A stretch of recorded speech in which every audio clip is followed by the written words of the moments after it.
speaking of Washington, let's go ahead and head over to their situation.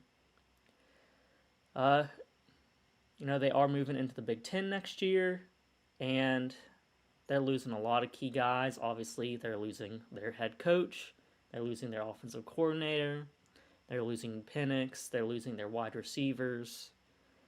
It's going to be rough sledding for them going into the next year, too. That's kind of just how the way it is going to be now in college football when you lose a head coach with the transfer portal.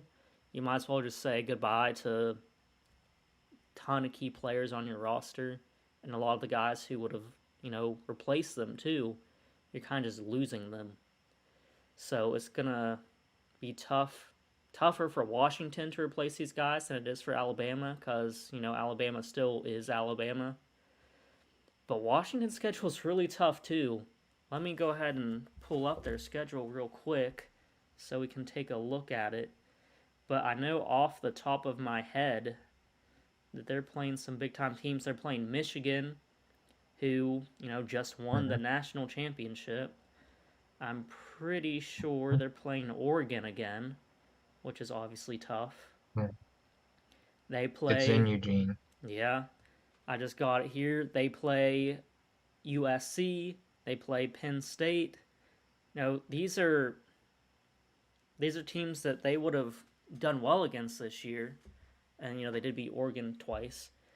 But going into next year, it kind of seems like these teams are just better built than Washington is. There's just too much of a loss for Washington this year. I do think the hire of Jedd Fisch is a good one. Kind of a big turnaround at Arizona. They were a losing team, and now double-digit win season for them, and they are a basketball school, so that is a big accomplishment for Arizona. That's a very tough thing to do. They finished ranked within the top 15. That's just a big feat of Arizona, and that it kind of seemed like the perfect time for him to leave Arizona because you're not going to do that too often at a school like that. No offense, but you're a basketball school. So I think he kind of just jumped out at the right time.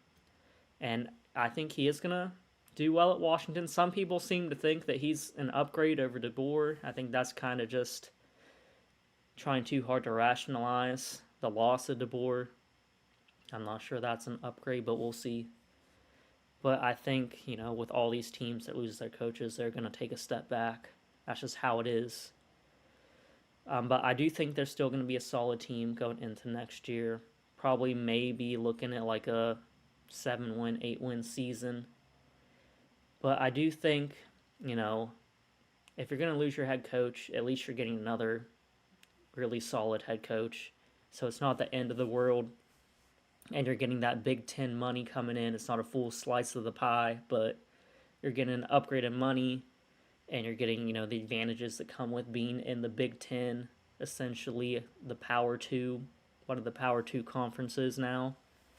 So I do think there is room to grow for Washington. They're just going to have to sit back for a while and kind of build up that program again over the next couple of years. Yeah, I agree. I think Jedd Fisch is a really good hire. What he did at Arizona was really, really good. Um, I agree. It was the perfect time for him to leave. He built a program up. Your name is hot. So he goes up to Washington. Um, this team is losing a lot. I mean, a lot. Um, losing your stud receivers. You're losing your quarterback. Pretty sure you're losing your running back as well. So you're just losing a lot of players. I think Fish's situation is a lot tougher than DeBoer's. You're basically going to build this team from the ground up because that's how much you lost. The difference between the two, at least DeBoer has a quarterback. Washington has no quarterbacks right now. Their backup to Penix is at Alabama. So they have no scholarship quarterbacks right now, to my knowledge. Everyone's left. Penix and then whoever his backups were, they've all left. So, and then there was now, I mean, there's just speculation where Fafita from Arizona could go to Washington but that's kind of it's up and down, kind of wait and see. But he's gonna have a tough time. I still think they'll be decent, but if we're gonna talk about who's gonna have a bigger drop off, Alabama or Washington, it's gonna be Washington. for sure. I think this team, I think this team at best can get 7 wins, 6 to 7, because I just look at their schedule and you have 3 road games that are difficult at Iowa, which is not easy. Doesn't matter how good or bad Iowa is, it's difficult to play there. They always seem to win big games at Iowa. It's just Iowa's history. So you got to go to Iowa, to Penn State, which is late in November. So you got to play with a little bit of cold, but you're used to it because you're in Washington. So, but it's at Penn State. That place will be riled up. It always is. It's a hostile environment. So we'll see how you handle that. And then you go to Eugene to play Oregon, who's is one of the favorites to win the Big Ten and to be national champions next year. So those 3 games are your toughest. And then at least you do get Michigan at home, and Michigan will have a down year too, but they're not going to drop off like Washington is.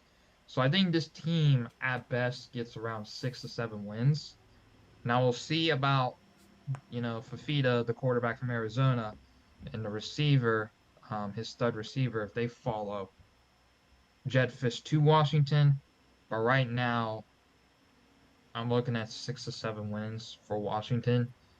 They're gonna have a big drop off this year.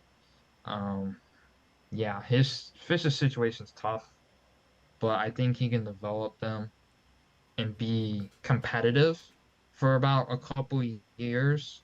Like just compete in games, not like be Big Ten champion, like in a running for the Big Ten title, but just be competitive in the conference where if you have like a Penn State or somebody come into your place, you can at least compete and play with them, not get beat by 30 plus.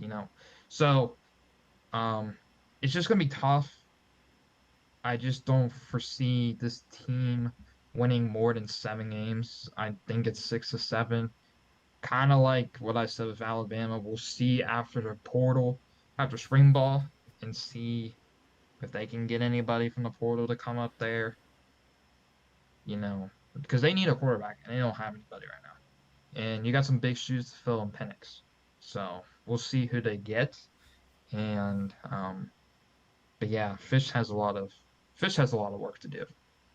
More work than DeBoer, but he's got a lot of work to do. And I think he can get it done, but it's gonna take him a while. Yeah, I have to agree there. It's kind of with these programs, it's really just do or die with the transfer portal. Uh, you can just completely get gutted by the transfer portal. You can completely regain and improve your entire team in one off season. I mean, you're not going to improve it in one off season in this given situation, but I do think it's going to take a couple of seasons to really get back to it.